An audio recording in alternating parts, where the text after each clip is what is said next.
3, 2, 1, drive off. John Godina, 35 years old, 6 feet 4 inches tall, 285 pounds, with a personal best of 72 feet 10 inches. The Division I collegiate record holder in the shot put, he now trains in the Phoenix area of Arizona. He is a 4-time world champion and he has 2 Olympic medals.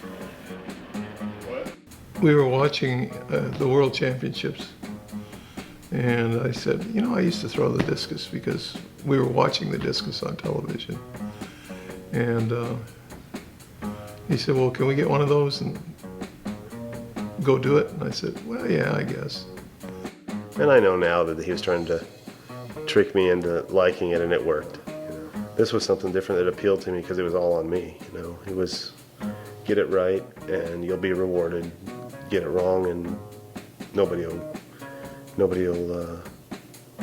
give you any credit whatsoever. So it's a very independent mindset, which is kind of the way I prefer it. I prefer to take the credit and I prefer to take the blame as opposed to sharing it either way. John and I have known each other for 12 years, about 6 years as teammates, and then 3 years as coach athlete. John is a very, very talented individual, and when I started working with him, I understood why he became so good, why he's such a champion, world champion, and an Olympic medalist. He is very gifted, he's very coordinated, he can move his body the way he wants to. Very explosive, big guy. I think another one of the best assets he has is he knows how to compete. He's got a great mindset for it, and I think he loves the pressure. He loves the excitement of going out there and competing against the world's best. And I think that's one of the reasons why he's known as one of the best shot putters in the world, is that he's been able to win so many titles and place so well at the big meets, not just have a big PR, but to do it when it counts. Everything is in line and ready to go. And I haven't had that in a while, which is good. Anybody that thinks revolutionary changes occur year to year or decade to decade in some people's careers, they're full of crap. I mean, it's the same thing. You bench, you clean, you squat, you sprint, and you throw. Nothing ground shaking is going to happen. The only thing that varies year to year is your body healthy and is your brain ready. Nothing is new. I'd want for nothing except for that gold medal. Win the Olympics. That's it. I don't have any other goals.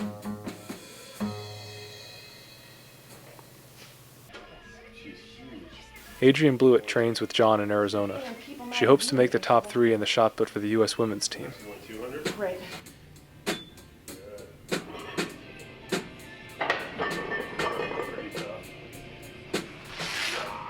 I have a couple of day jobs. My main job is trying to be a professional athlete in the shot put, training for the 2008 Olympics and beyond. Let's see, the summer of 2005 at Nationals, I actually ran into John, and I was explaining to him, oh yeah, I was thinking about coming out to Arizona. How do you like it out there? Because he had recently moved here. And he said, oh, it's awesome, the weather's great, there's so many places to train. I'm like, very cool, very cool. And I inquired about Dave Dumble. I said, do you know if he's looking for any more athletes to train?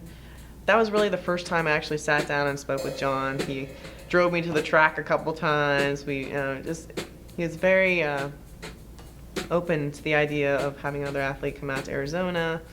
And He's very cool to talk to, and I learned about John. I mean, he was one of my idols, going through college and high school.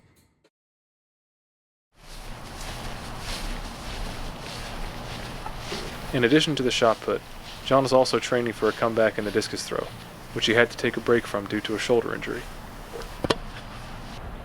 I mean, there's no reason why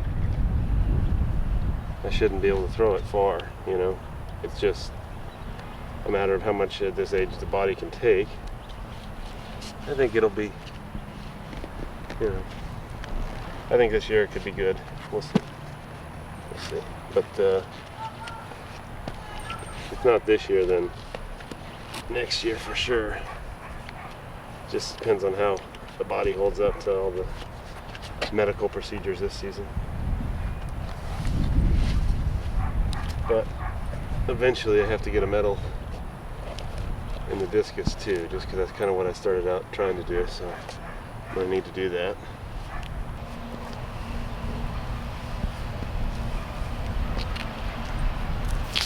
Today is the first day in 3 years that John has practiced the discus.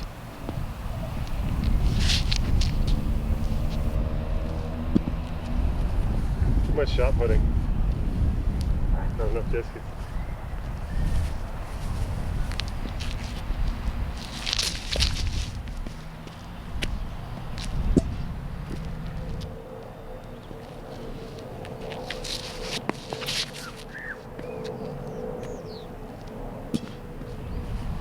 It's only 6 throws. I'm already feeling it in my arm.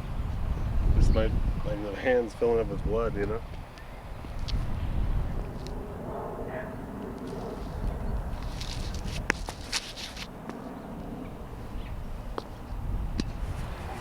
So the trick is, you did it once, now can you do it 2 more times and then quit? You know, at this point in time, it's just kind of uncertainty of injuries. Take some feeling out to make sure everything's all right before you really start hitting it, you know? And it's such a habit of mine through my whole career is just, let's grab it and, you know, let's go and let's throw. But that's tough when you got to hold yourself back for the first period of time until everything settles in, you know? But it's a trade-off though, because once everything does settle in physically, you know, after this many years, I feel so much further ahead of schedule, so much faster. Just kind of, it's two kinds of unfair. It's kind of unfair to me to know how to throw so well at this point, and the body won't cooperate. But then again, it almost seems like if everything was healthy, it'd be kind of unfair to everybody I throw against, you know, just because it'd be too easy. So, a little yin and yang in the universe, right?